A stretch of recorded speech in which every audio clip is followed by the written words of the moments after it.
So I'll be starting on film 3, I think. Yeah, we finished film 2 last time, so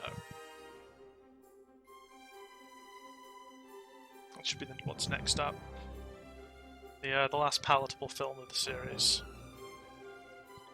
Which was I actually quite like Jurassic Park 3. I know it's unpopular opinion, but I do genuinely quite enjoy watching it.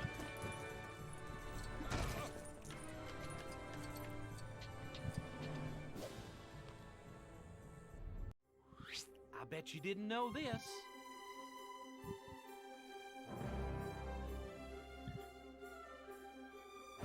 I can't remember how much how much sort of premise there is. Okay, so it does actually start at this little bit.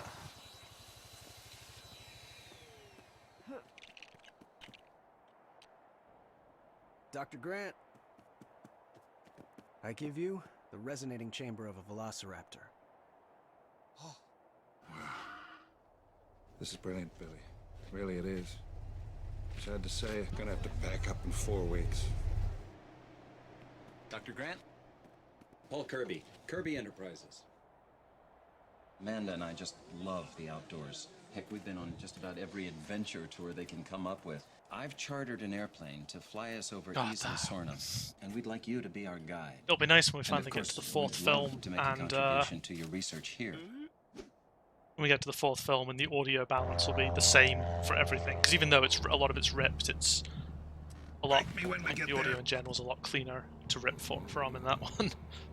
Whilst in this, it's just a bit of a nightmare. Unidentified aircraft approaching Isla Sorna. You are flying in restricted airspace.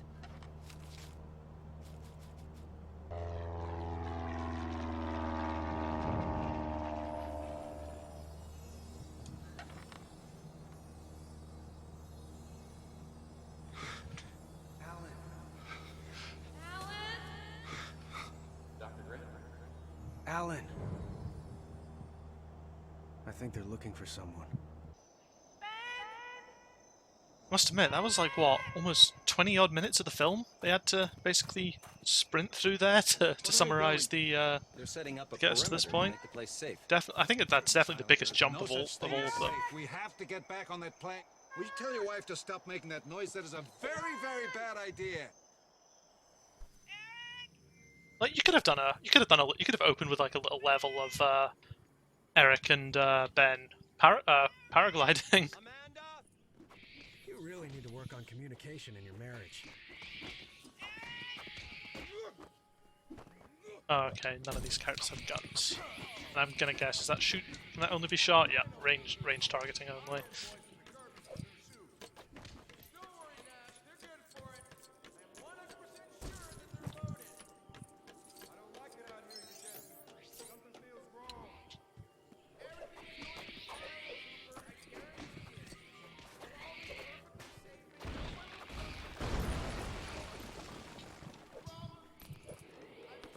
Oh, is this going to be that none of these characters? I take it as only girls who can climb the climbing walls.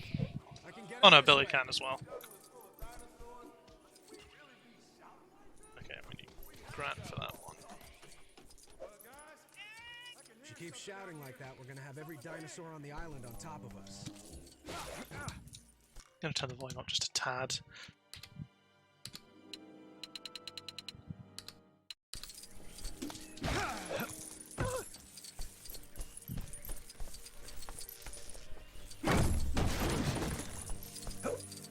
So how's everyone doing?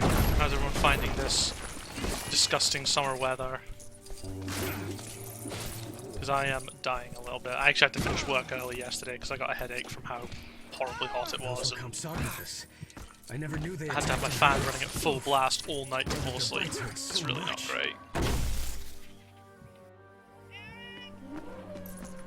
Come on up.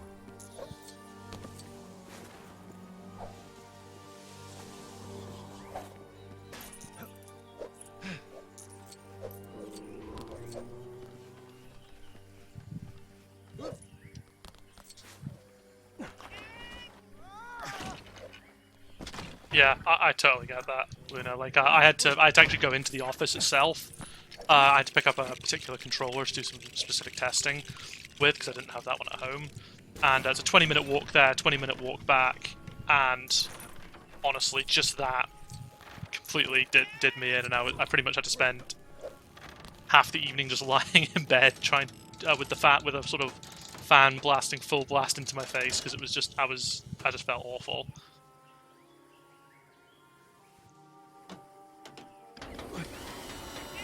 $33. Oh man, I think peak for me has been 31, and even that's too much. No, it's just meant to be like a lift then. Ah, no, it's just a 33 though. Jeez,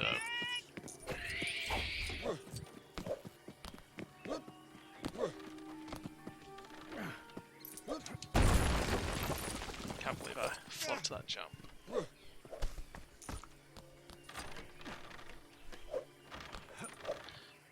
I mean, it sounds like it's been bad all over. Like some of my friends up in Scotland have been showing me the. I mean, we've had our getting our thunderstorms today. They had those the other day, and like Glasgow is pretty much underwater just now. In fact, well, most of Scotland's pretty much underwater. I know that, like, yeah, Glasgow, Fife, I think Aberdeen as well.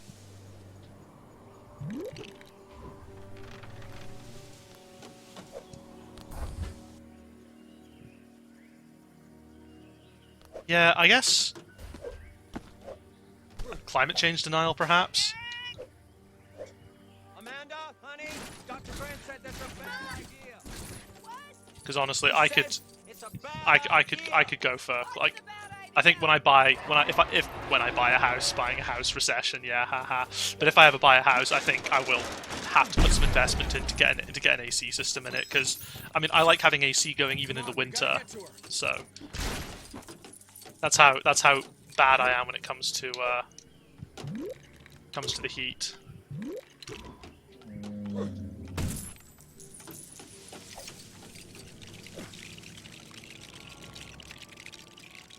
That amber brick is right there, but I know for a fact I'm not going to be able to reach it.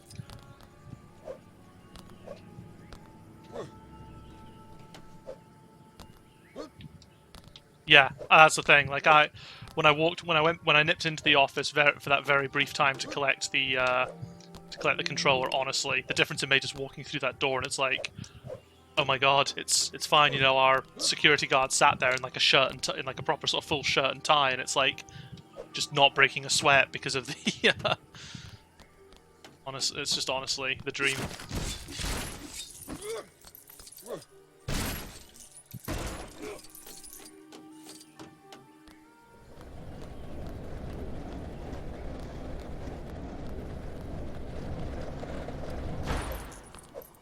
We have to get back on that plane.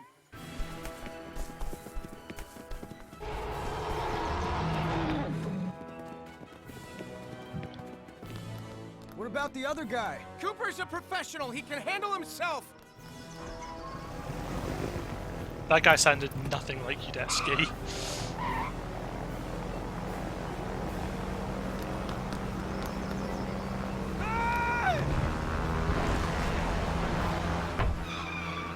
That's Cooper!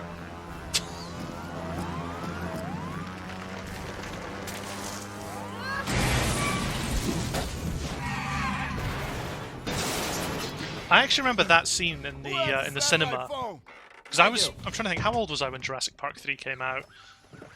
No, man.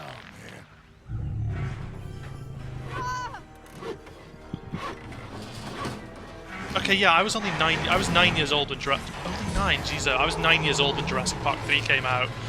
And I remember that particular scene, because in the movie it's actually pretty graphic. Like, you know, he pretty much gets bitten in the midsection, and then there's just blood all over the plane windshield.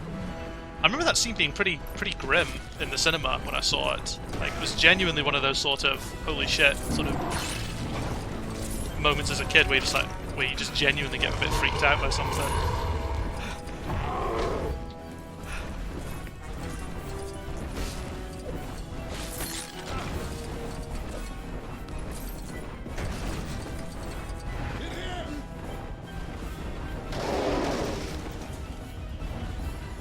Yep, another chase level. This I'm pretty sure there's at least 3 in this film, because there's this one, you know, getting the reuse out of the Gallimimus as well.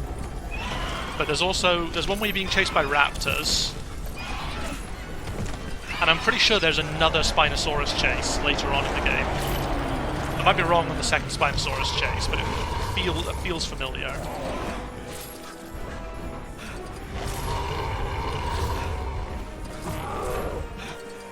Also, the actual bit where they're being openly chased by the Spinosaurus in the film lasts for about 10 seconds.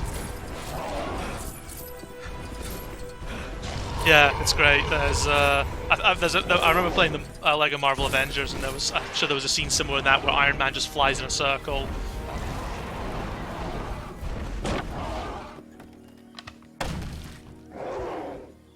It's time you did some explaining, Mr. Kirby.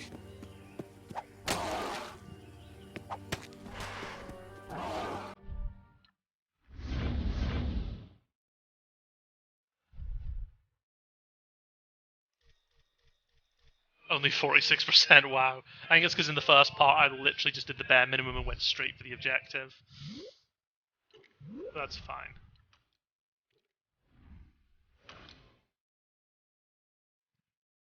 Oh yeah, my VOD for these got copyright claimed on YouTube, unsurprisingly. Thankfully not taken down, just copyright, just, you know, all monetization goes to Warner. So if you ever want to watch my VODs back, please make sure to turn on your ad blocker, so just for good measure.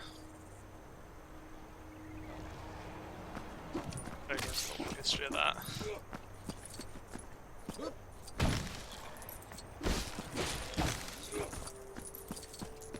So yes, please support. I mean, it's not really supporting anyone. It's just not giving indie publishers money that they don't deserve. To be fair, they didn't actually complain about as many parts of the game as I thought they would. Like, it's only like one of the videos has 1 claim, and then another one has 3 claims, which compared to like my Star Wars one, which has like something like, you know, 9 or 10 claims on it, it's not too bad. Like, it's only an issue if, like, I only have an issue with it. I don't mind them claiming it, because it's like, I think most people watch watch YouTube with an ad blocker anyway, so the fact that there's ads running isn't really that much of a problem in my books. But yeah, when I actually can't upload the video because of copyright, then that's a problem.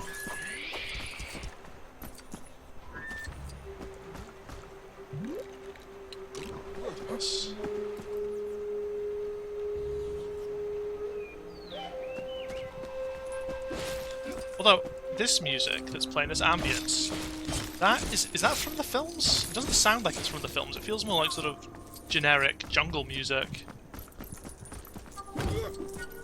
And to be honest, it honestly wouldn't surprise me if Jurassic Park 3 didn't have as Here's another fascinating fact. significant enough or big enough soundtrack to cover the entire game.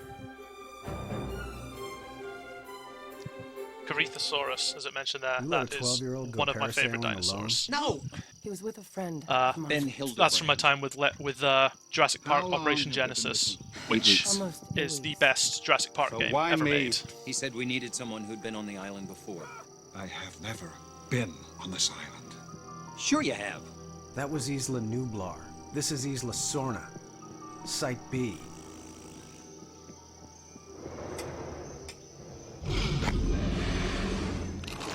Nobody move a muscle.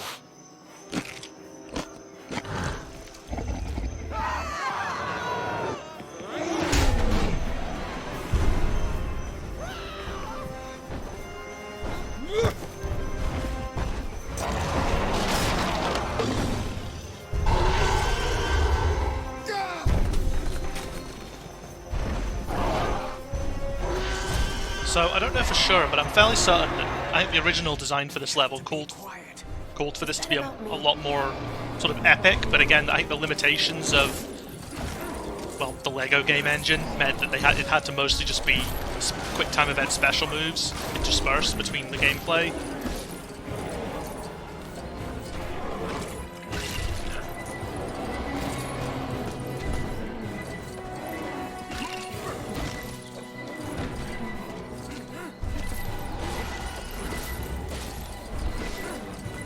again, this music doesn't feel like it's from the Jurassic Park soundtrack. It's Dr. Grant.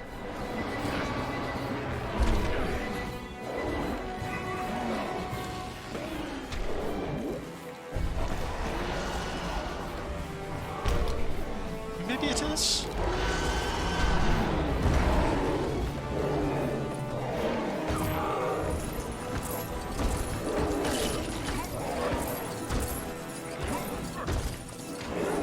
But honestly, I think with some of the newer systems that came into Fusion's Lego games, I think you could have actually made these dinosaur fights a lot more sort of interactive.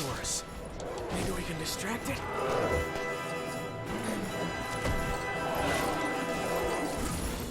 Because by the end of Incredibles, we had the ability to actually create quite detailed hit detection setups. So, and to be honest, we could have even made the special moves a bit more interactive as well. Because at the moment they're very much placed, but we'd sort of set a bit of a groundwork to allow us to kind of activate them whenever we wanted. It just required a bit of manual work. But for a boss fight like this, I think that would have been totally fine. I think you could have made an actual really interesting boss fight. Good luck.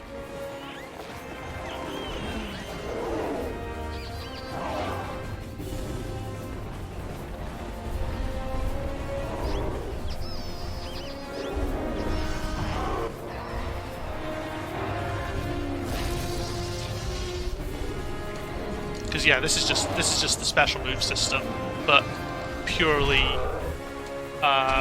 driven by the special move sort of text files. I don't think there's a lot of bespoke code going on here. Come on, we gotta get up there.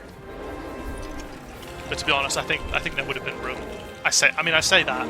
I don't know. As I understand it, I joined after Jurassic Park had gone through what I've been told is some of the worst crunch in TT Fusion's history. I think only eclipsed by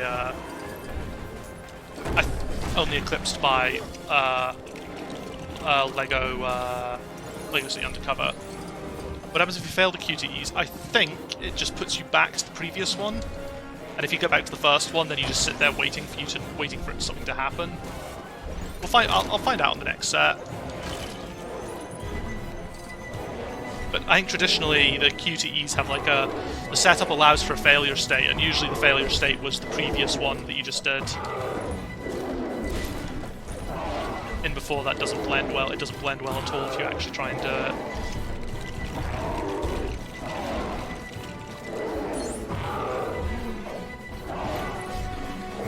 It's okay. I don't think they hurt me.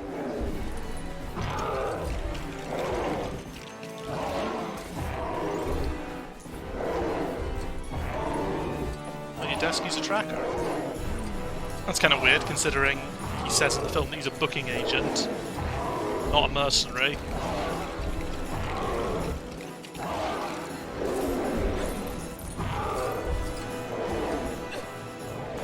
Is there another to build?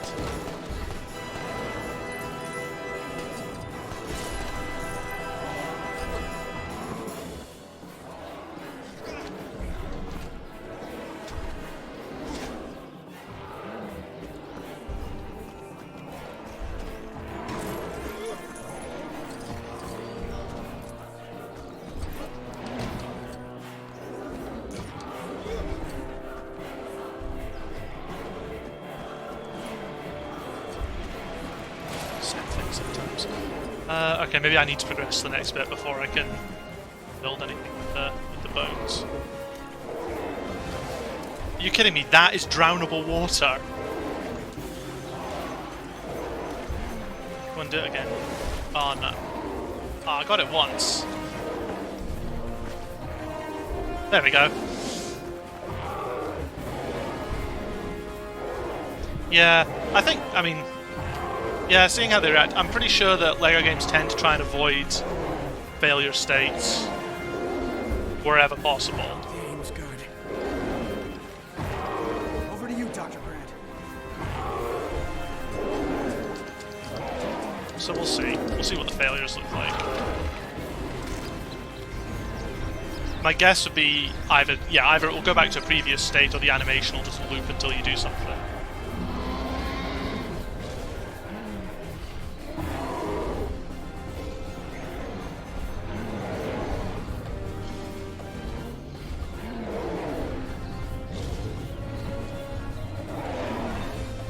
So yeah, this animation isn't actually being driven by this QuickTime event at all, or by this button bash at all.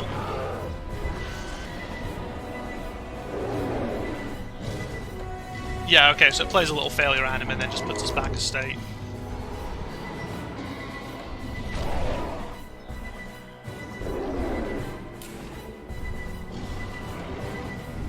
The anim didn't blend quite as nicely there on the second failure.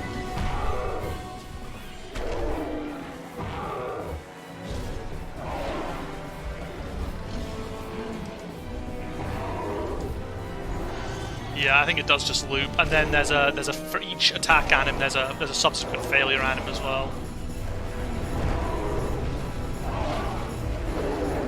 Great. Any ideas?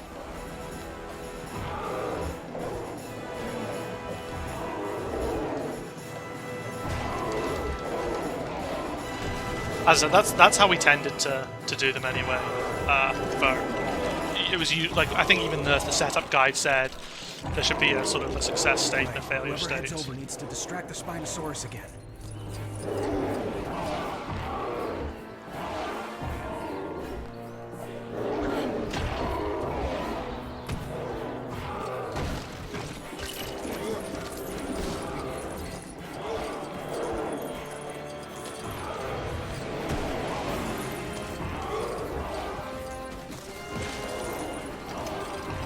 Is this the last one of those nests?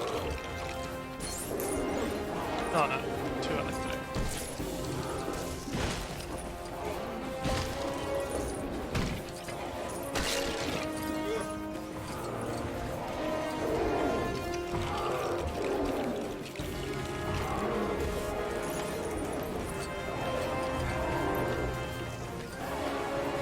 Oh wow, that had a variable animation speed. It started off really quick and then slowed down again.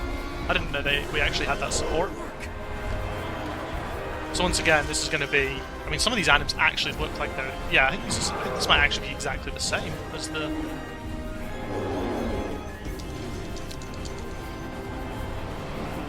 They just happen to be done from a slightly different from different camera angles.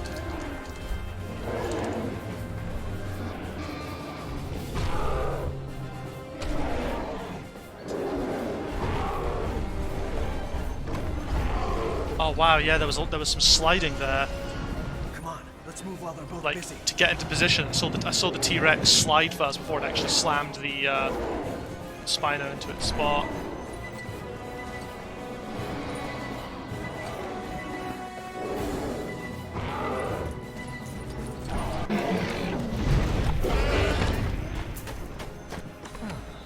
Mr. Kirby, there's no such thing as Kirby Enterprises, is there? It's Kirby Paint and Tile Plus. The Plus stands for bathroom fixtures. We're in the Westgate Shopping Center, Enid, Oklahoma. Billy? We go back to Clay and salvage what we can, and we make for the coast. Dr. Grant, we're not leaving this island without our son. Then you can go and look for him. Huh? You're not really a mercenary, are you? I never said I was. So, what do we do? Search for your son. In the direction that they're going. Excellent, excellent. It's so weird that they obviously re-recorded this guy, but just gave him the exact same dialogue. Like, it feels... maybe like a wasted opportunity? Eric! We're gonna find him. You listening to me? We're gonna find him. No, Grant. No, don't punch that thing. Hit this thing. There we go. God damn. Rewriting the targeting code felt so it was so satisfying when we rewrote the targeting code for Ninjago, because god damn was that stuff a mess. Alright, I can shoot that down. I can't even remember what we did to make it work. I honestly think that the targeting code, the biggest problem was that it was just mathematically incorrect in terms of what it was trying to do. Like, the maths just was wrong for it, and that was the only major issue with it. And there was oh yeah, we changed the priority as well, so in terms of how it prioritized things.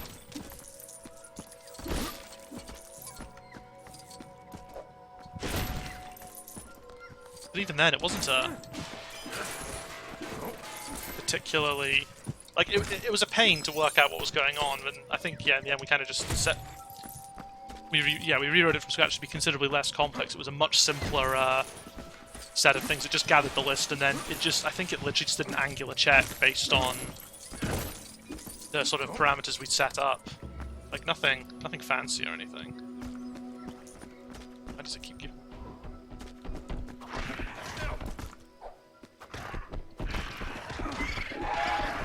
Oh yeah, like, I found that on several occasions. There was a great example again with, again, some AI targeting code, specifically targeting code to do with, I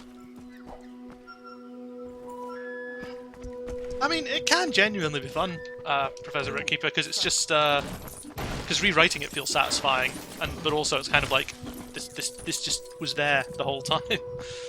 Yeah, there was something else. I think again it was Ninjago that we found it, but it was right towards the end where there was occasionally a chance where enemies would end up sort of tilted at a 45-degree angle, and we were trying to work out for ages why. And we eventually tracked it down to when they do one of their attacks where they do it was called an intercept. I think it was called an intercept attack, where they sort of line up and then they try and leap at you and hit you, and it would knock you back or kill you straight away if they hit you with it. Quite rarely used. It was kind of meant to be a way for enemies to swap out positions in combat. But anyway, one of the problems with that was that their track route movement was meant to. The code literally said in comments, removing the Y component of the direction vector. But you looked at the code and it's like, no, it's not removing the Y component. It was just doing some weird normalization stuff. But it wasn't actually removing anything. And yeah, changed the code and it fixed it. It's just like, this has been there for ages. How is... But it was one of those things that was trapped in like about a million layers of complex, sort of, was needlessly complex mathematics. And it's like, no, just everything just felt like it was trying to do too much, and I honestly just think it's just an unfortunate result of there never being any time to actually refactor everything. Everything just had to build on top of what was already there. They couldn't replace stuff. Again, part of that comes from the fact that there were always usually two games being developed in the same code base at once. I think so. Whoa. Like, you know, two games on mainline being developed at once at points, so it became so messy. Hey, there's some luggage stuck up here. Someone will need to cut it down.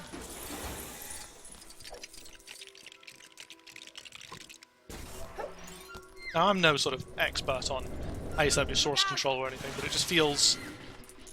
If you're going to have two people working in literally the same branch, then two projects working in literally the same branch, then that feels like a potential risk. So I need Dr. Grant to be the one who catapults someone.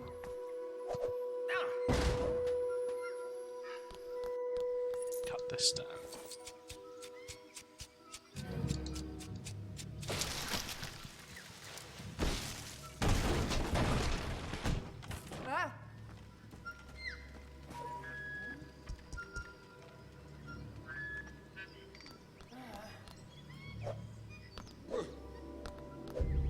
Oh, and I need to pull Kirby up as well.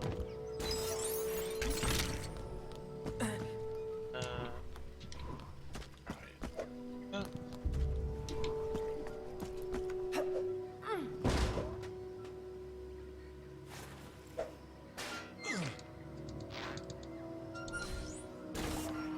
You know, if it wasn't for the fact that the auto hint was there, you'd have absolutely no idea that there was a little grapple thing up there. I couldn't see it.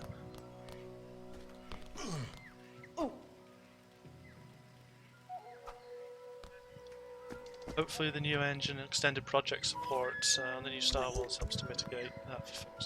I'm very curious to see what the sort of engine changes are going to bring.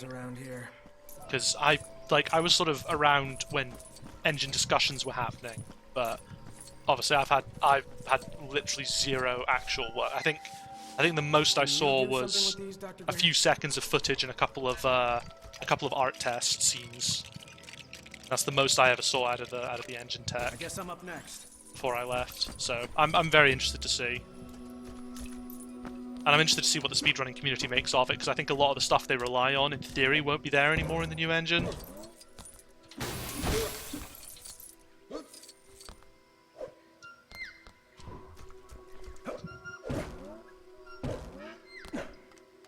Hey, Hey, there's a parasail up here. Can you fly one of those? Maybe, as long as the sail's not torn. So it's kind of nice. Everything that I, yeah, in terms of that, it's all speculation for me at the moment. I guess I can then.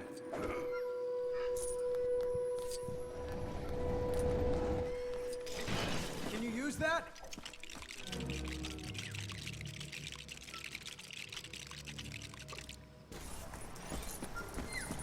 When the new game comes out, I'll probably play it. I'll probably stream it on launch day. Actually, I don't know why I selected actually the one character I didn't need. Because I think that could be quite a fun thing. Go through and sort of critique and obviously say lots of nice things as well. Thanks, Mr. It's a lot easier to critique stuff you've. I mean, it's pretty easy to critique stuff you have worked on, but I tend to try and be a bit. I tend to try and be nicer to games that I haven't, because I don't know what went on behind the scenes to lead to certain decisions.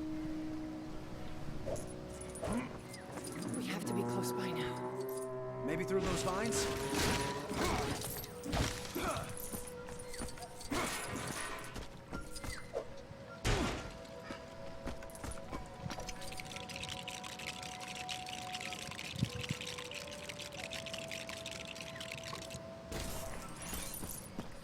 And the thing is, even if there is stuff that I will critique, generally, most of the time when I have problems with games, the majority of the time, you can point to it as nothing to do with the devs, and usually to do with decisions made out with the devs' control.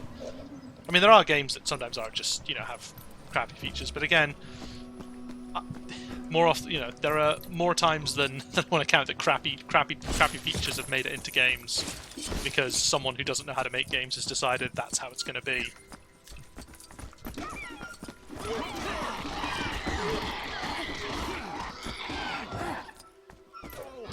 There's business. Business wins over creativity every time. In bigger studios, anyway.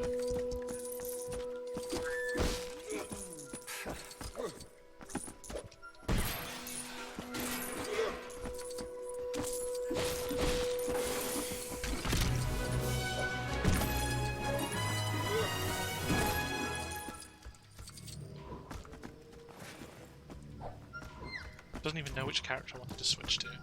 I bet this is going to be like a one. Okay, yeah, I'm not going to get that one because I missed the one back there.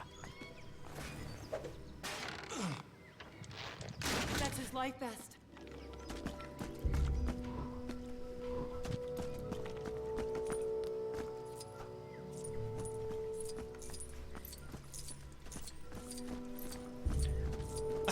I think for a level that, considering there's not been a huge amount of action here, I think this level's been pretty good actually in terms of puzzle design. I think it flows quite nice. It's not particularly difficult or anything, but it's got like a nice sort of natural flow, and a bit of thinking about which characters you need. I mean, apart from a million pop-ups. I want that. Hey, let me take that. Hey, come on, give me that. Come on. There's a cliff. There's a big cliff.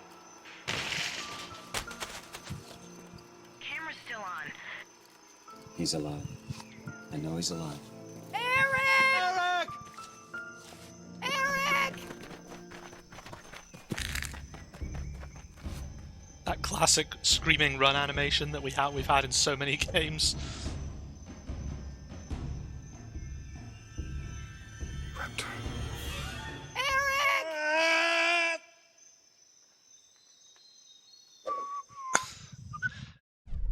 That was a nice little visual gag there, with like more nests than it would make any fucking sense to have. Like that's like,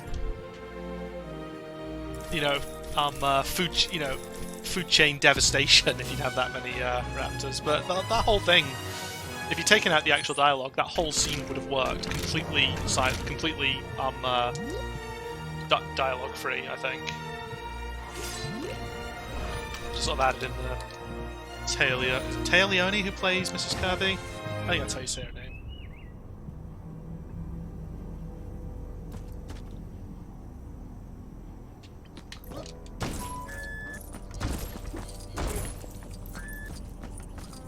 The levels have felt pretty short as well, because that's 2 out of 5 and we're only 40 minutes into the stream. Maybe it's because I'm not stopping to smell the roses as much, but Those levels did feel a bit short, but then again, like I feel like as the films go on, there's less to work with. Like Jurassic Park 1, there's... I mean, Jurassic Park 1 actually, you'd feel like there wouldn't be a huge amount to work with because it's very much story-driven rather than sort of set-piece-driven, so sometimes there isn't as much to work with there.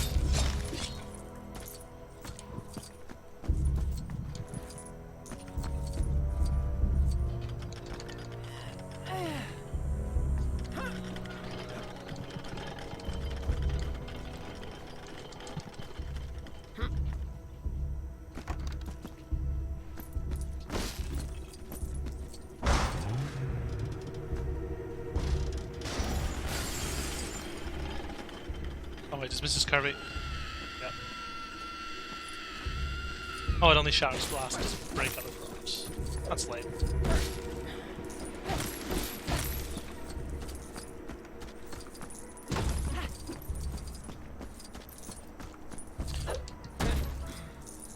I think one day, when I'm living in a situation where I actually have space for more stuff, I might end up picking up a capture card and streaming my PS4 as well, because at the moment it is all just PC.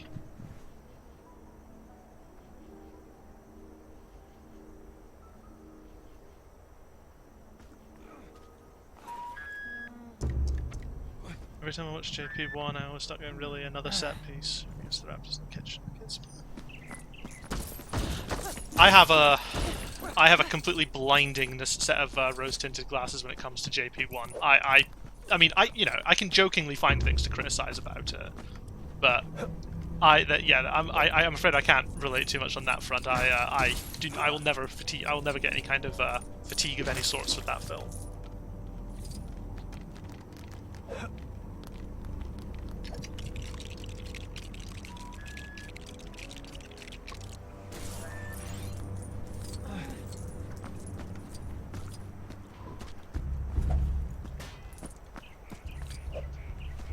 I mean, I guess there were a lot of set pieces in the original Jurassic Park book as well. They literally, Michael Crichton, had clearly designed a lot of this this island park in his head, so he made sure that you got to visit all of it. Considering how much stuff actually got cut from the film as well, there's a whole river raft scene with pterodactyls, and the T-Rex attacks them when they're on the raft. It's great.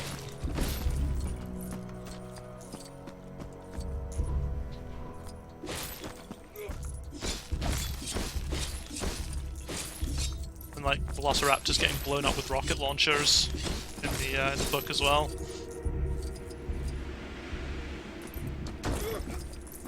I can kind of understand. It's a very long movie. It's like what, 2 hours long? I think Jurassic Park 1. It's a pretty hefty movie in terms of length. Considering I think all the subsequent ones have been nowhere near that. I mean, The Lost World may have been 2 hours actually. Park runtime. Yeah, 2 hours 7 minutes for the first one.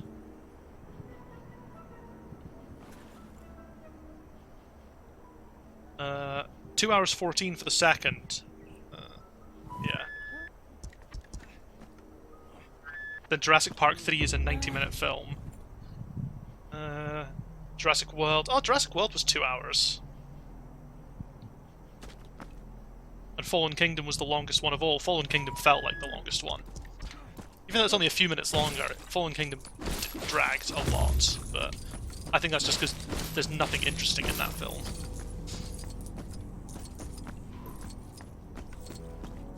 Apart from, actually, tell a lie, the opening few minutes, when it's at night and the T-Rex appears, that is great. That is solid gold. It's the only good thing, and it's the only good part of that movie.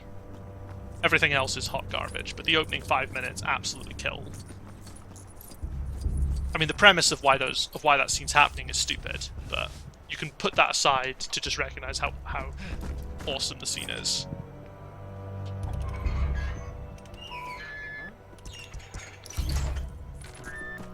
I'm going to exclude the bit where the Mosasaurus eats the guy off the helicopter thing. That bit's.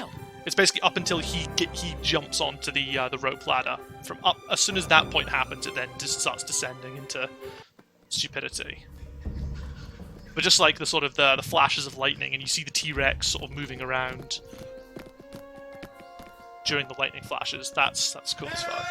Paul!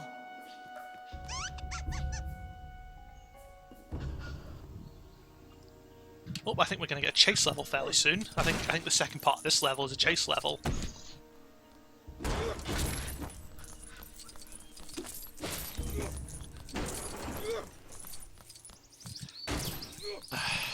I mean, watch the first 5 minutes of Fallen Kingdom and then switch it off, and you'll get a better experience. And I think the first 5 minutes are on YouTube because they premiered them as like the trailer for the trailer. I think for the Chinese release of the film was literally just the opening 5 minutes of the film, which is really sneaky because it should be illegal to show the entirety of the good parts of your movie as the trailer and not show anything else. In fact, screw it. You know, once this is off, once the stream's sort of at its end, I'll not upload that bit to YouTube, but we can watch the good part of Fallen Kingdom together as a. Because we've already watched the what's it called, the horrible sort of the bit where the Indoraptor winks at the audience. So what's a few more minutes of movie time? None of this music, I'm sure, is in Jurassic Park 3, which is so weird. Like, you'd think we'd have just used the music from the previous games. Gone missing. Oh, is that part of it in the vending machine? Did they get Taya Leone back? They must be using a sound alike for her or something. Right, so I need Grant to slash away the vines. And then Who's got some change? I need to take some quarters. I got $1.10. That's it, all right. Ingen sure had some weird ideas about candy. So where's the rest?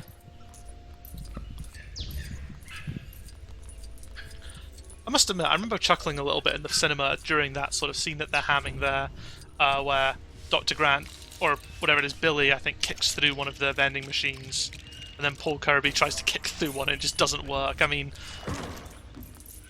it's sort of funny in retrospect. I mean, like, you know, typical sort of Hollywood emasculation joke, but in the scene it kind of works. Paul Kirby has been set up to be a bit of a jackass the entire time, so...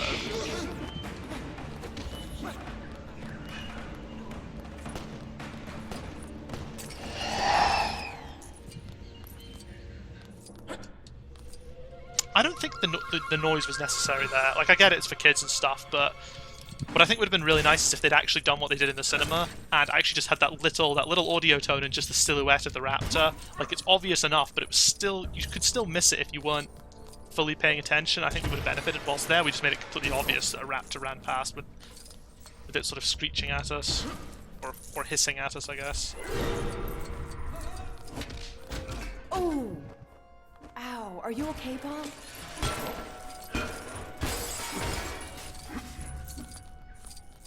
Oh, those eggs have gone bad.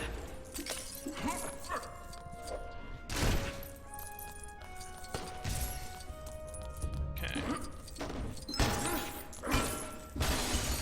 So again, I'm still trying to place if this music is from the film, because it sounds similar to some of the music in the film. Like, there was a very distinctive... This is how you make dinosaurs? No. There's a very distinctive bit of music that plays in here. Like, I remember it very... I do remember it. It's one of the sort of good bits of music in the film, but it doesn't seem to be here. Like, maybe there were licensing issues trying to get the music for this film, but not the other ones. Because, yeah, I mean, The Lost World and Jurassic Park, half their soundtrack was shared.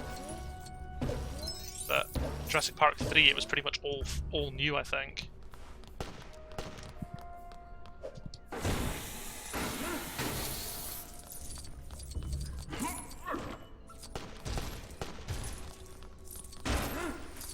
I mean, either they couldn't get it or they didn't want to pay for it after they just probably spent an absolute fortune licensing the first two movies.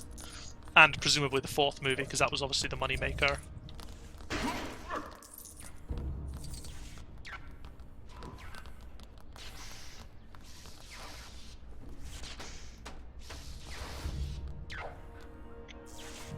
Paul, fix this thing. Those are some long-life batteries.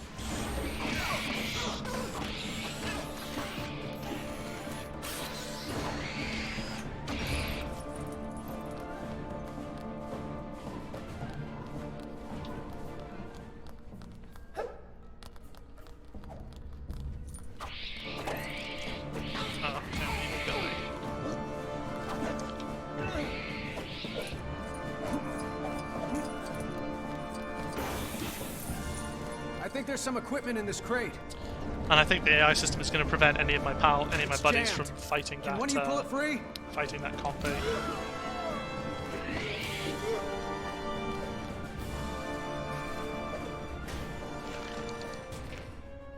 Whoa. I hope they still work.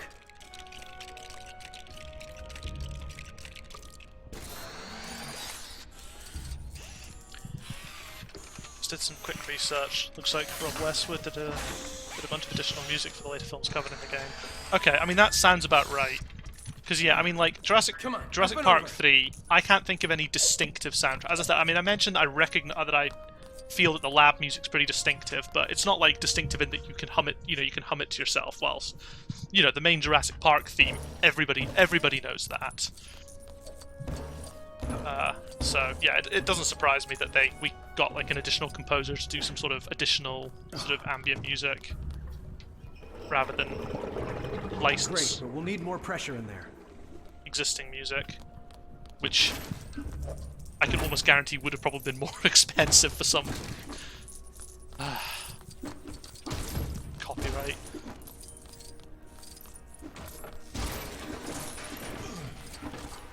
Are they bones? That gives me an idea. We'll need to get those bones out of there.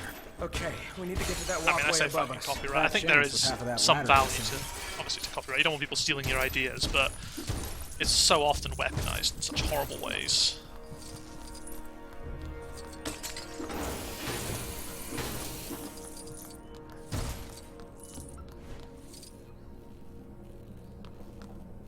I mean, yeah, that's a good point. That is a good point, and it means that maybe I might be able to get away with this video not being copyright claimed. I mean, it probably will be. But I can almost guarantee the little noise it plays when you get True Explorer or whatever, the sort of the little Jurassic Park overture. I can almost guarantee that they'll probably try and claim those 3 seconds of audio.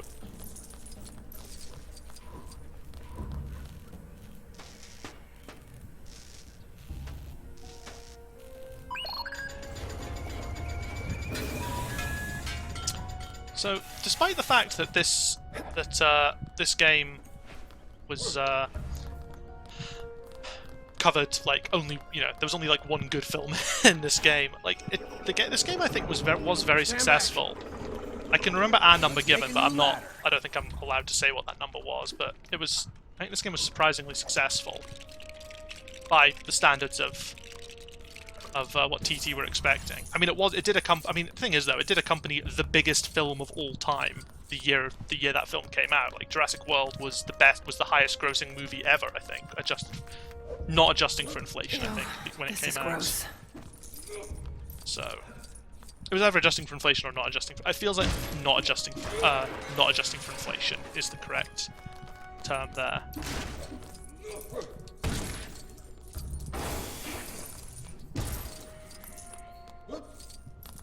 So here's a nice little thing. I like that for all the free play stuff, they use the Film 1 stuff, because this obviously facility would have existed around the time that Film 1 was happening, so like it's the old style InGen panels and the mathematics boards and stuff. Whoa, look at all the things they were trying to breed. I should get some shots of them.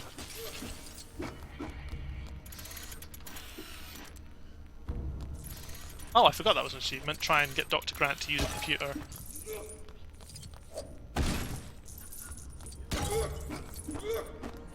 But I do remember this game caused a lot of problems for Fusion. Like, we had our, like, I remember when I was first looking at, when I was asked to submit feedback for the post-mortem for Lego Star Wars, I was like, oh, can we get, I don't really know what that sort of looks like, so I was pointed to the post-mortem for this game, and literally the first line from the programming team was, the last few months were really tough, and it's like, that is just such a simple but grim statement about the state of development. Like, I heard nothing. I heard nothing but horror stories about the process of making this game. It sounded like it was really rough.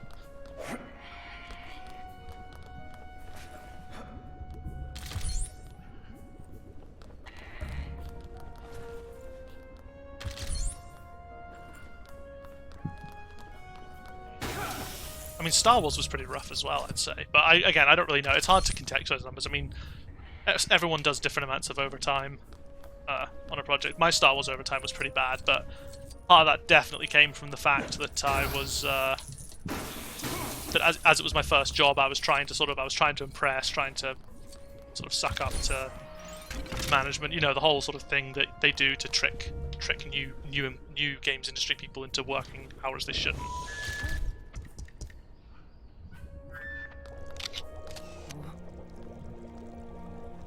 This was such a stupid scene in the film.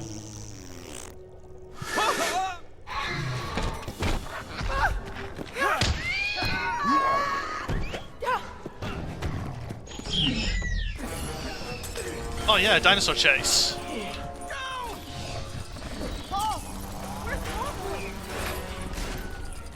Isn't there anything else to eat on this island? Okay, it must be. They must not have Tailioni at all then. They must have completely redone the voice. Go left!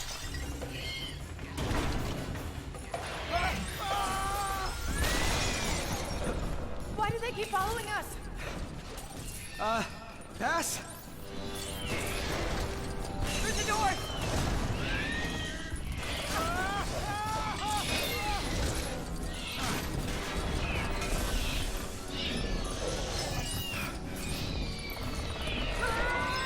They just don't give up.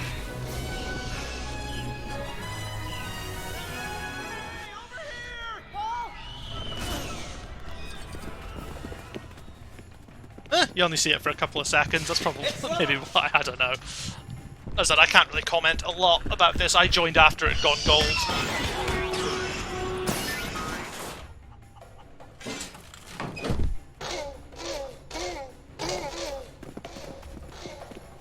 He's calling for help. Come on!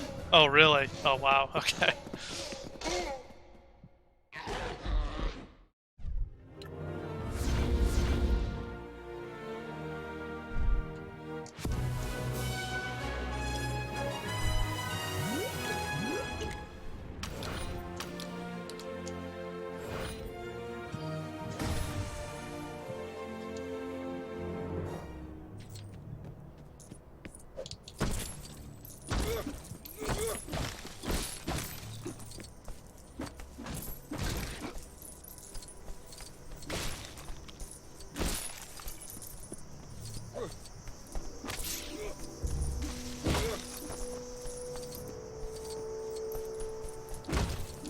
So here's the thing. I mean, again, this might have been a restriction, but it feels like that the not that I'm saying you should always just keep making more chase levels, but it feels like the herd chase level, unless that's about to come next, because I genuinely can't remember, with all the Parasaurolophus and the Corythosaurus and all that, that almost feels like a perfect opportunity to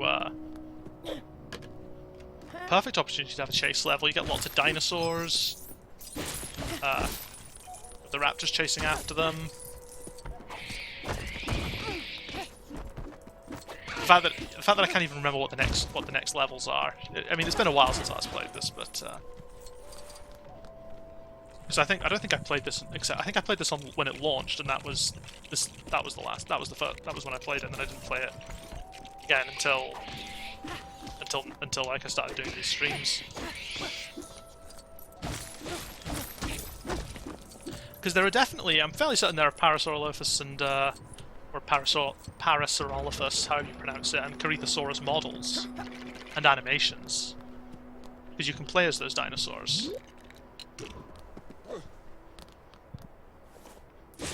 But again, there's probably a bunch of animations I'm not thinking of that you need for chase levels.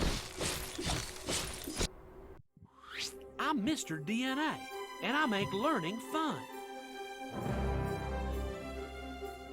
Okay, yeah, Eric Kirby, so I think possibly going to skip the chase. Yeah, we've skipped.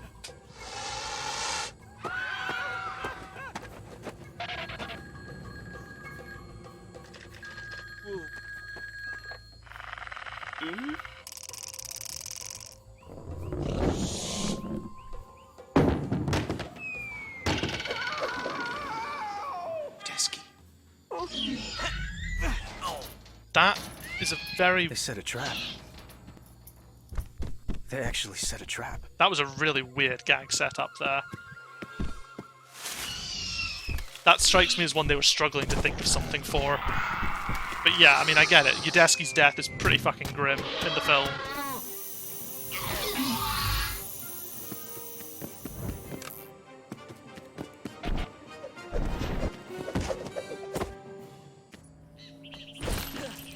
This way. It's not safe. I know a place we can hide.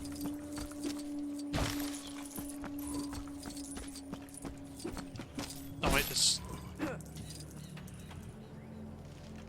Oh, okay, no. Oh yeah, he's got the camouflage. That's cool. I'm sure that Eric Kirby has like a jar of piss that you can throw. Wait here. I can sneak past, then I'll see if I can distract it.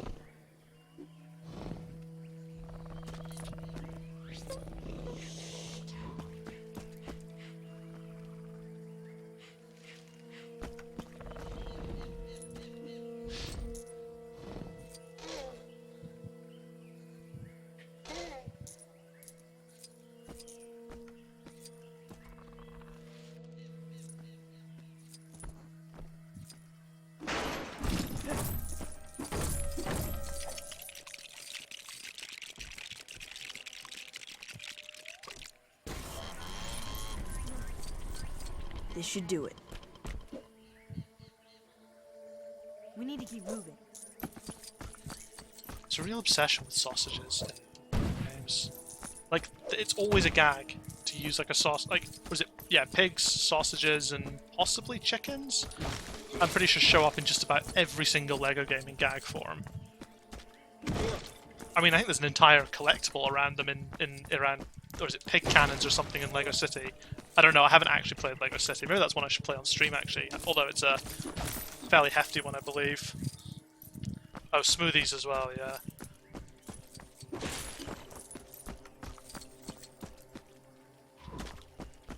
No, I do want Alan Grant. Alan Grant shouldn't have his raptor, his fossilized raptor claw. He threw it away. You have to hook it to that tree. In the first film. Bananas too. Yeah, I mean, there's just a ton of sort of prop. I'm sure I distinctly remember that like pigs and sausages were the ones that I always remember as being really, really frequent.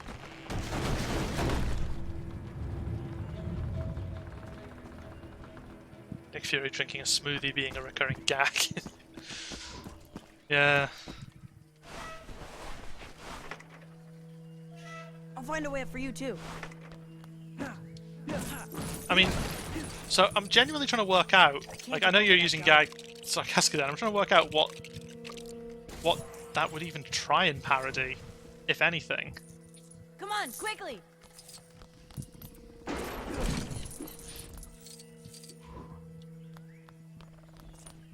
Thanks. Again, the Avengers, I haven't actually really played any of the Lego Marvel games, so once I've sort of made it through the games I worked on, I'll probably start clearing through more of the Lego back catalogue. And I think Marvel will be an interesting place to start, because I do have a lot of them. Because there was a sale at one point where all the Lego games apart from Incredibles were going for stupidly cheap prices.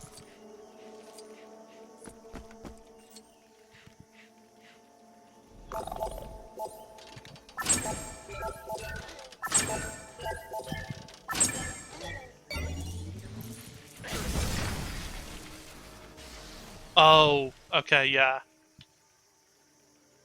Yeah, no, I know what... Yeah, that makes sense. Didn't even think about that. It's been so long since I've seen Pulp Fiction. You know what, fair enough. If that's a gag that works for the adult audience.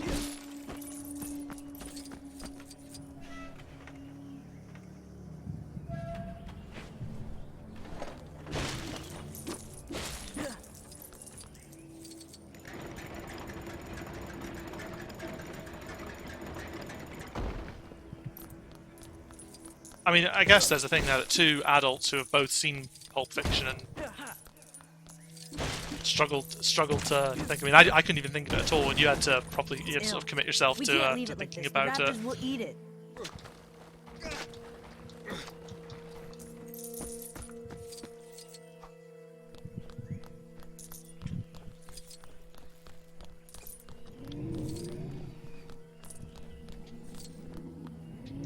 Oh, can Eric curve?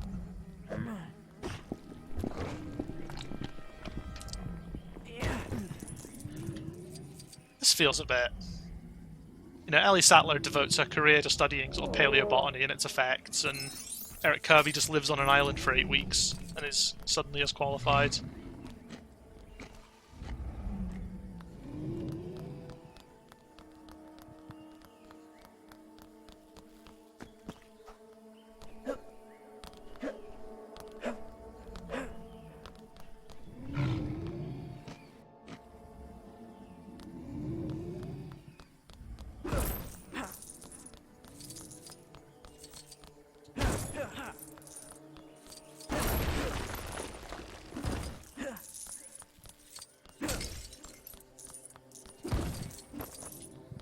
I just need to find, what is it, a soda can or something?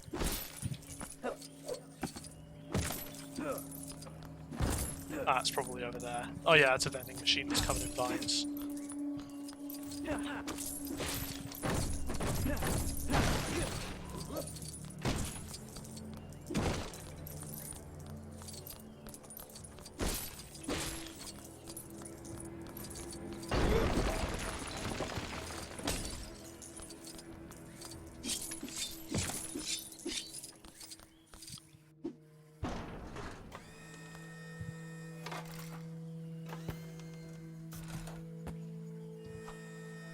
Oh, it's a candy bar, not a... Candy bar? What am I? In a chocolate bar.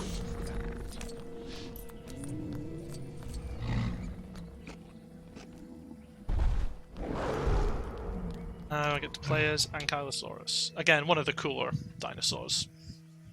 Raptors, run!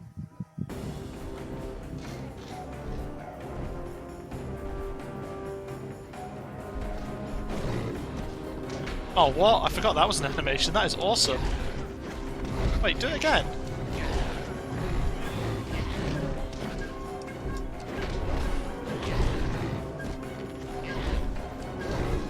Yeah, look at that. That's an awesome combo.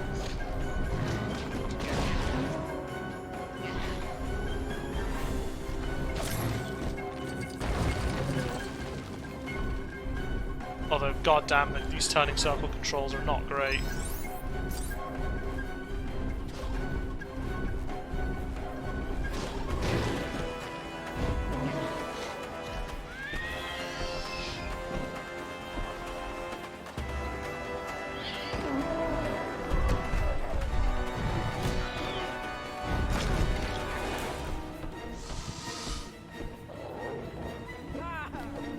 Whoa, that was too close.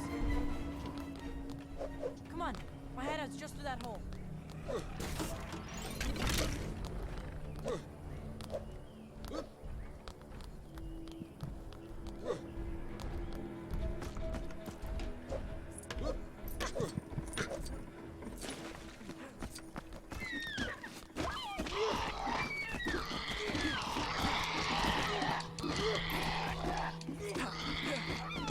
Just gonna spam the punch button.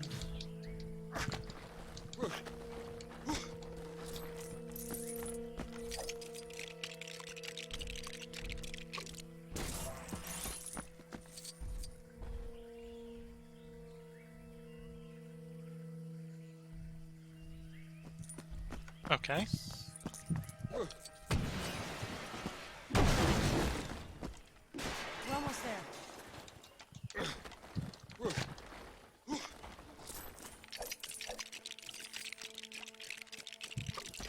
Yep.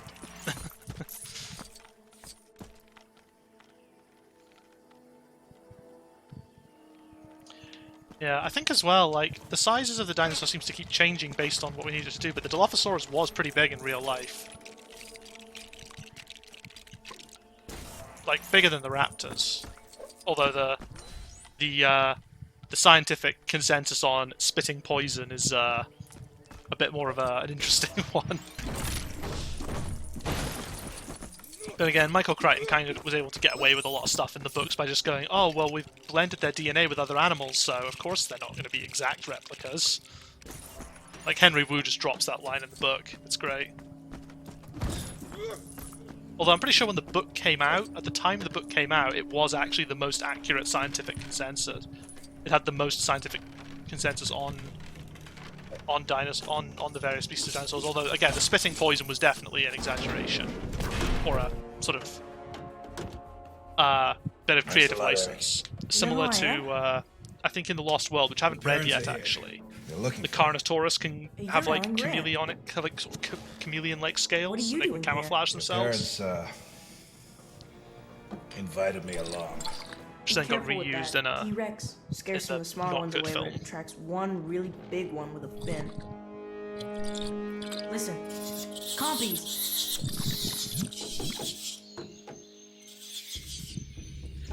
I also don't understand why the Dilophosaurus in this game are like bright green. I mean, I guess it's because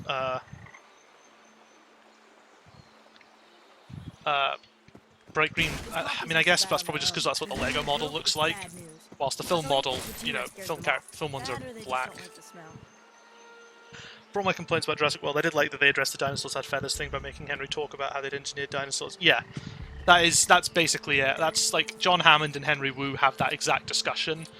It's actually a really good scene in the first book where Henry Wu is talking about the next sort of level. Like I think it's like literally almost refers to them as like a patch, like version 26 or something of the dinosaur iterations, where he wants to make them more guest friendly. Like I think he wants to make them like either more colorful or try and engineer them to be a bit more sort of social, open to being seen, like less likely to hide. And John Hammond's like, no, we can't do that. They have to be exactly as they were. And then Henry Wu's like, dude, we bioengineered them with frogs. They're not going to be like they are in real life. There we go. Best mechanic, the piss bottle.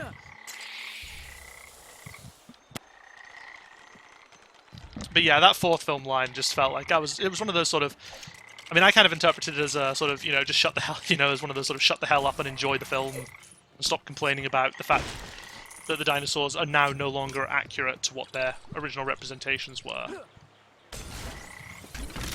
Because like, I mean, I can see the argument. It's like, oh, dinosaurs, we know for a fact dinosaurs don't look anything like that now. And it's like, yeah, but, you know, film continuity.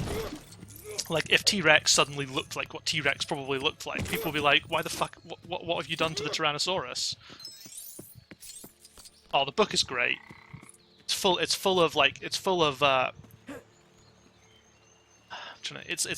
both sort of it's great read for like biology nerds. It's full of like computer and mathematical terminology. It's like, you know, Michael Crichton was a scientist originally, I think, so, and he put a huge amount of research into everything that he did. Like, basically went and studied the fields that he wanted to write about in his books. So it goes into a lot of detail about, I mean, a lot of detail for effectively a sci-fi book about how the system worked and how Nedry hacked it and how they try and all the things they try and do to repair it and why it sort of gets harder and harder for them to fix the issue. And like, again, chaos theory is a lot more applicable.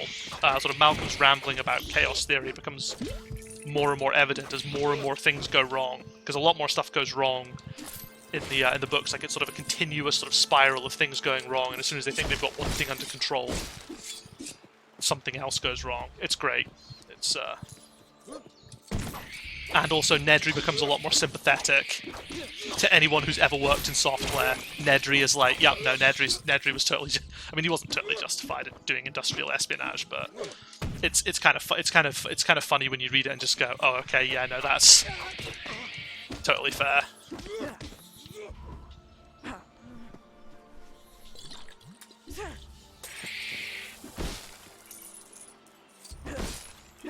Yeah, I mean, literally, Nedry, like, in the book, it's made very clear, Nedry just effectively goes to the competitors because he worked on the project, but because of the NDA he signed, he wasn't actually allowed to know what he was programming. Like, he was told, you need to make this system, but he couldn't ask why or what it was used for. they wouldn't tell him it was for a dinosaur theme park, or even for a theme park. They literally just said, make this system, and he was like, okay, so him and his team made it. And then they were like, there are bugs in the system, you need to come back and fix them, and we're not paying you for your extra time. And originally he refused, so they went and basically phoned up all his other clients and said, this guy's an unreliable jackass who won't do a good job. So he came back and fixed them under fear of losing his clients. So he's proper he's very understandably pissed off. Like, and it is just genuine. It's like, if you were to condense Nedry's entire storyline from Jurassic Park book down, it's like, it would read like any game development expose ever. It's honestly like... Yeah, the one thing is, if you like the character of John Hammond in the film, you're going to be in for a shock, because he is a major capitalist ass. He's like a proper, proper hardcore sort of yay capitalism, money first, that sort of thing. He is a dickhead in the book. A proper asshole. But the lawyer character's a lot better in the lawyer character, because there were two characters basically in the book called there was Donald Gennaro or whatever, the lawyer, and then there was also a character called Ed Regis who was a park employee, and they kind of merged both those characters into one for the film just to minimize on stuff. And yeah, Gennaro in the book is much more interesting. I mean, a lot of the characters I think are genuinely very cool, and I like a lot of their film adaptations for various reasons. I thought he spared no expense. I mean, that's why it's even funnier in the book, because it's like even clearer, how much sort of an, like, I mean, that's just the thing. It's just that sort of total sort of delusion, and I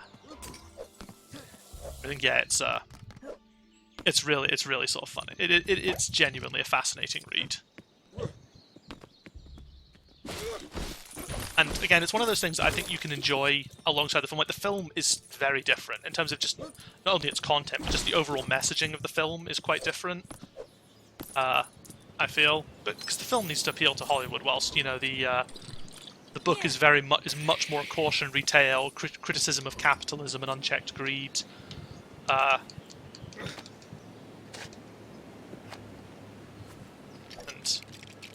criticizing capitalism. I mean, we should always do it, but I think it's sometimes a bit.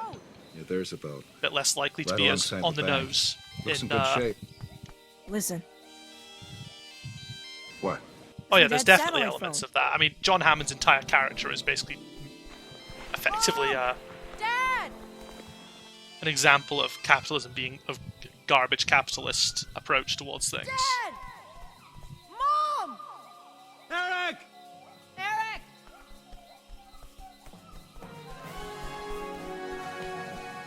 How did you know we were here? The phone! The stupid jingle from the store, I heard it! I don't have it. I loaned it to Nash. He must have had it when he... And I'm pretty sure the audiobook, if you prefer audiobooks as well, I'm fairly certain the audiobook's got... I can't remember who reads it, but I remember listening to it, and it's pretty good. They've got quite a nice tone to their voice. It's Wait, are those plants floating in the sky there? Just in this cutscene? Oh, I can't put it back. Yeah, criticism of capitalism. Anything that criticizes... I mean, there are some things that do it that I don't think do a, spectacular job of it. Like, I felt The Last Jedi's attempt was a bit too sort of... I mean, it was criticism of capitalism for children, I guess, but... it just felt a bit too sort of, oh, capitalism's bad, but we're not actually going to explore that in any way. But yeah, anything that criticizes capitalism gets at least A+ in my books.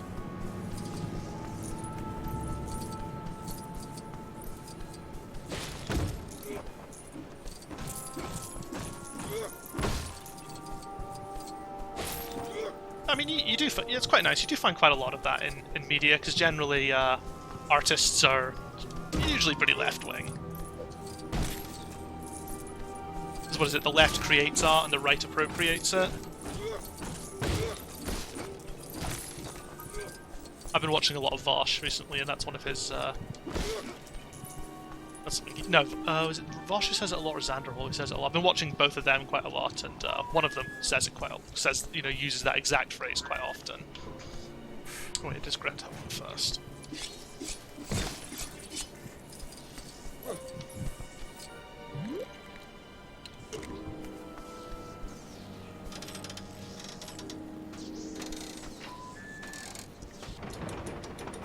So there you go. There's a couple of lefty YouTube channels if anyone hasn't checked them out.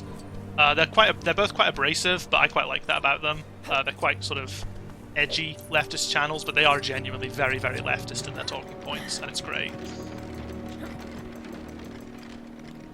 Like Xander Hall has a huge collection of videos laughing at no bullshit, and Vosh has done a couple of no bullshit videos, and those are among some of my favourite bits of content on the internet.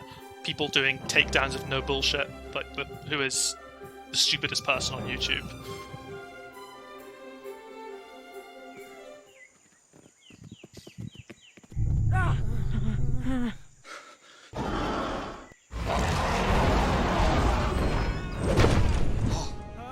Okay, I was mistaken. I thought there was a chase section there. I thought we did a chase section there, but I guess not.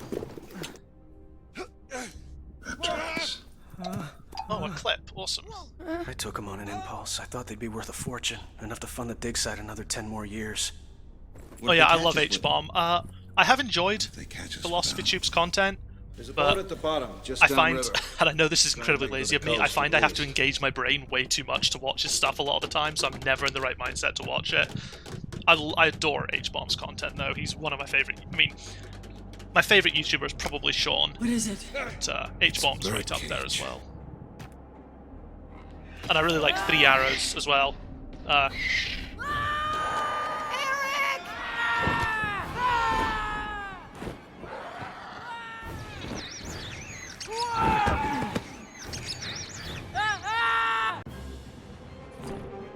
just check this clip out.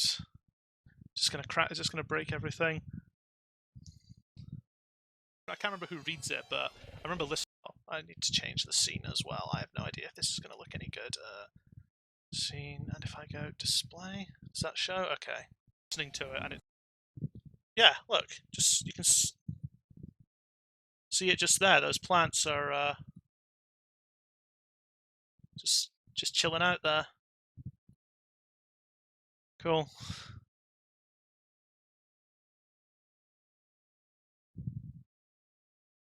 Nice. Now.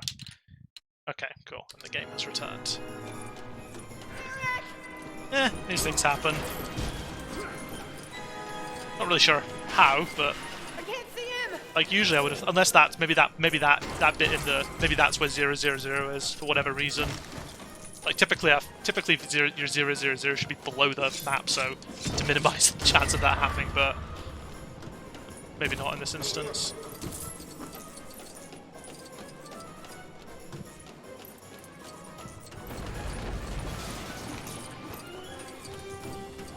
Whoop.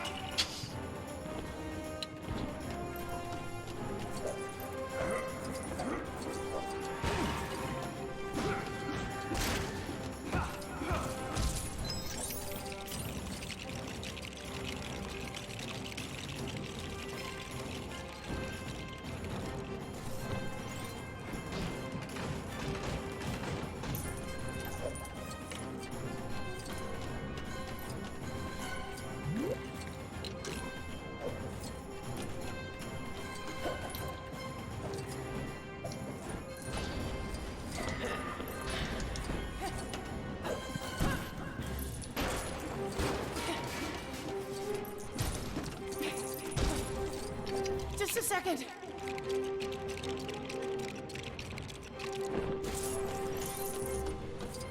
So is this... I can't even remember how many chapters there are. Is this the second? This must be the second last one. This must be chapter 4. Or is it chapter 5, actually?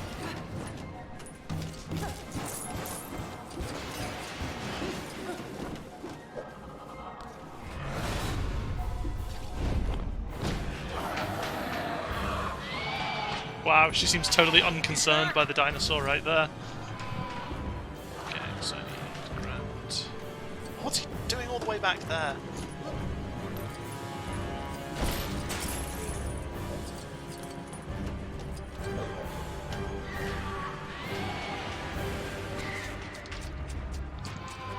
Okay.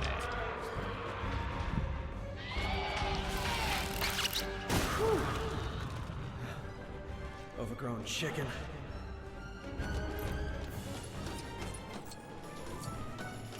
God, Paul Kirby has all the abilities. No, wait, no, I was gonna. Oh, okay, again, overlapping. I was gonna say he has like all the abilities, just overlapping auto hit zones.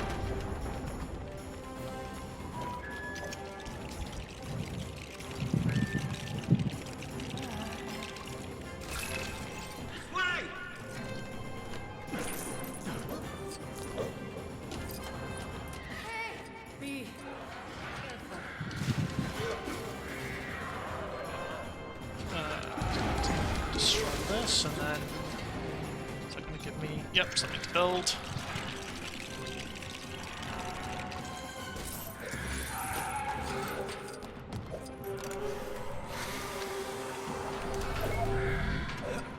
I need to do it several times. Really.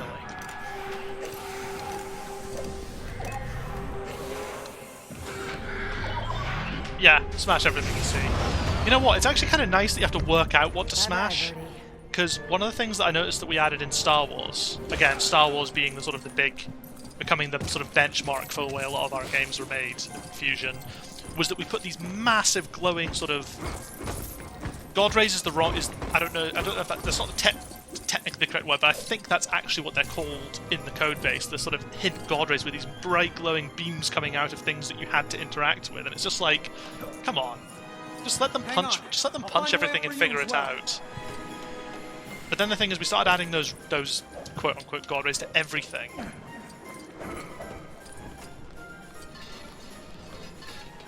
Come on. Yeah, basically, it would be like what these little particles you see here is what it used to be, and then we changed it up in Star Wars, and that just became the staple moving forward. And I don't think it's great. I feel like Lego Star Wars was definitely the beginning of a precedent of making Lego games stupider. Like, there was some cool stuff going on, and I think some cool mechanics, but generally the games were started dumbing down around Force Awakens.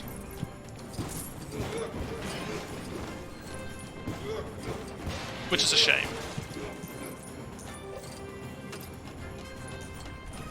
Although then again, as a grown-ass man, I've gotten stuck on certain things in Lego games before, and I've watched plenty of like other streamers get stuck on stuff or not notice stuff.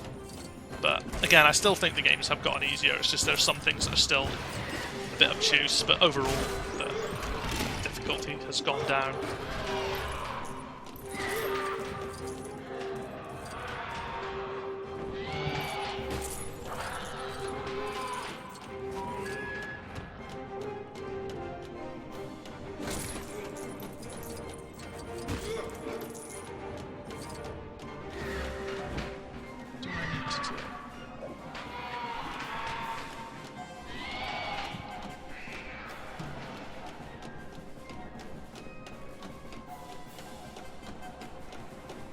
Oh, okay, those props are still kicking about. That means... There we go, see, if this was... I had to come back and think about it there, but if this was like Star Wars Onwards, there'd have been big... that prop would have been glowing, or had this big sort of flashy effect coming out, making it obvious you had to... I got this. You had to smash it. Billy, stop! Don't, Billy!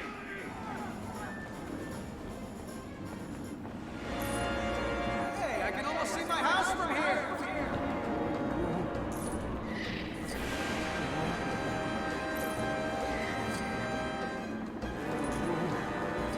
God, I think they could have done without those little effects coming out of his hands and feet. Those do not look great.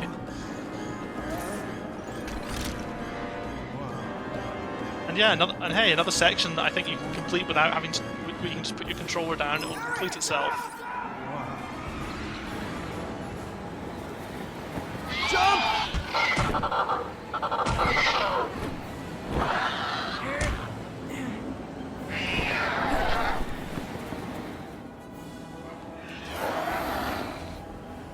Let go now!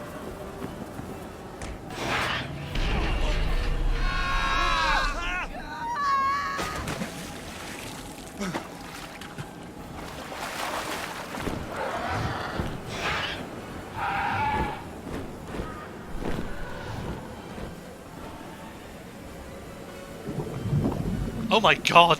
The absolute lack of transition there. They just literally tell it, just snap to the next scene. Nothing in between, just... They must have run out of time. Because I can almost guarantee that that they were making them in order until they got more details for the fourth one. So the fourth one got a lot. So the first game got tons of attention. The fourth game got tons of attention, and then 2 and 3 were just whatever time was left. Because Jesus Christ, absolutely no downtime there. So I guess this is level 5. I thought we might have been 2 levels, but no, just the 2 big action scenes back to back.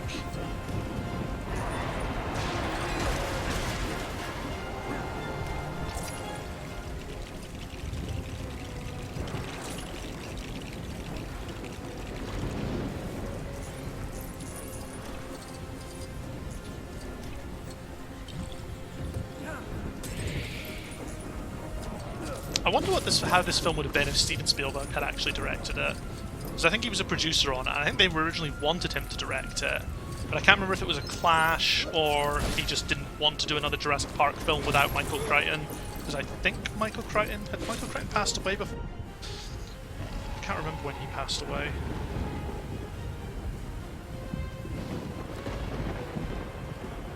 Oh, okay, no, Michael Crichton was still alive when this film was made, so... I can't imagine there was another book to be written about it.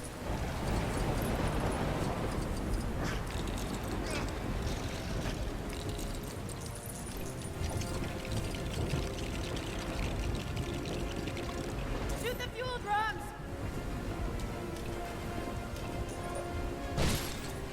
I think my biggest contention, with this film and with The Lost World to a degree as well, and The Lost World tried to offset it a little bit by having some of the good guys, quote-unquote good guys, get eaten away, but it's just like the main characters just aren't in danger in Jurassic Park films anymore. Like, that didn't feel as much of the case. Obviously, like, if you think about it, a lot of the main cast did survive in the first one, but the danger they were in always felt pretty legitimate. Whilst in this, it never feels like, you know, in Lost World... Oh, thank you for the follow. In The Lost World, yeah, thank you for the follow, Professor Brickkeeper. Yeah, in The Lost World, like, a Velociraptor leaps on top of Sarah Harding and starts chowing down on her backpack.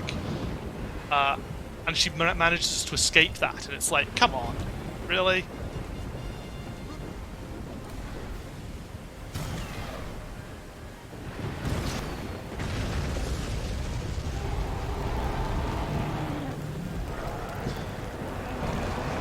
And again, there's these scenes where, like, I think it's in Jurassic Park 3. Yeah, you got his attention, all right.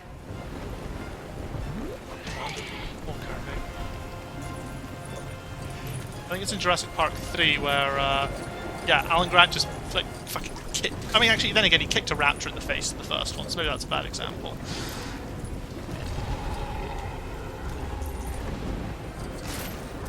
Yeah, it just felt like the threat always got lowered as the films went on. You know, I mean, in Jurassic World: Fallen Kingdom, Owen almost gets killed by like a volcano twice, and nothing comes of it.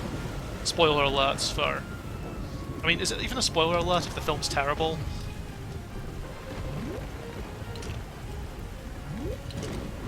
Oh. Quick, shoot them again!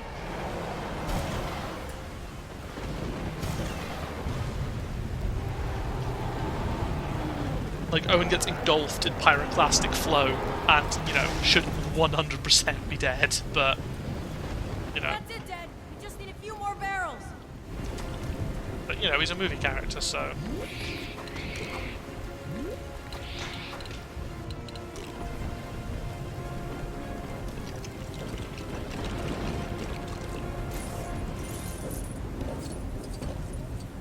You know, none of the characters in Jurassic Park 1 felt invincible. Like, you know, Ian survived, but he was, you know, badly injured and pretty much out of commission for the entire film.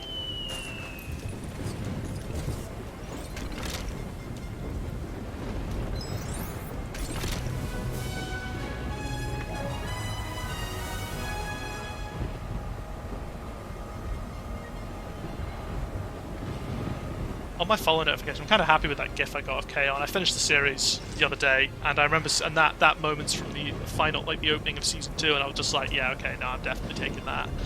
I still haven't worked out what sound I want to play. I've just gone with some Digimon music because I like that particular piece, but I don't actually know what I'll put there.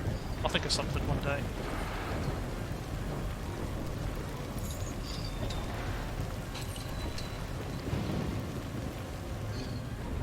Oh yeah, they did they did kill her off. Actually, the one thing I always kind of enjoy is she was absolutely, like, apparently the actress was totally on board with it. She loved the fact that she just got the most brutal death in the series, and I think she did a lot of her own stunts for that film. She's never done stunt work before, but she was just so down with the idea that she was like, nah, drop me in the water and do all this stuff. So that's kind of cool. You know, the actress really got into it at least. I'm not going anywhere. I'm fairly certain that's the case. Yeah, you need to look it up. She was...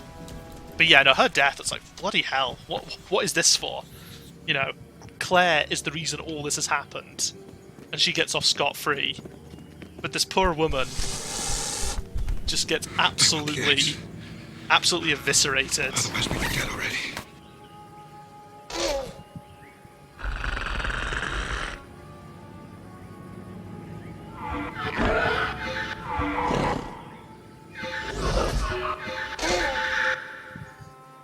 No. Call for help.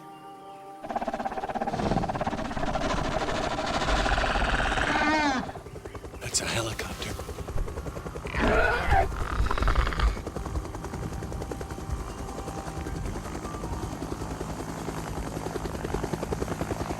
You'd honestly think that resonating chamber there, like, surely that could have been a gameplay mechanic more often. You could have done cool stuff with it to, like, distract raptors. I don't know. Feels a bit like a wasted opportunity. Yeah, there we go. So the previous chapters took like 2 hours and 2.5 hours, but this one we've done in 1.5 to finish off the.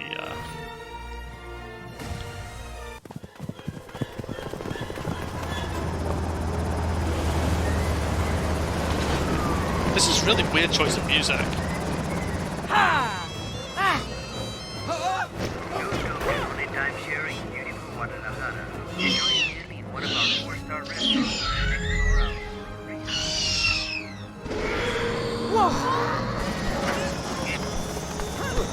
Also, did the army look like that in the film?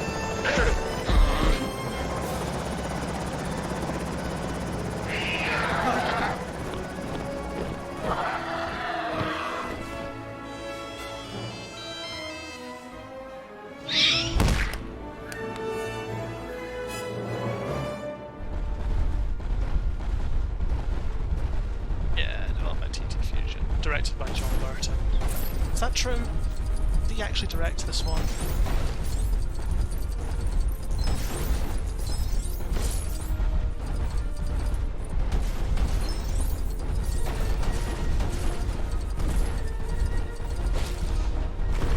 Alright, so go back to the island and we'll watch a couple of YouTube clips. I said it'll probably be an early stream. It's boiling tonight, and I want to put my fan back up to full power. I can't because my mic is sensitive and I'm terrible at mic setup. So let's have a look at this link there.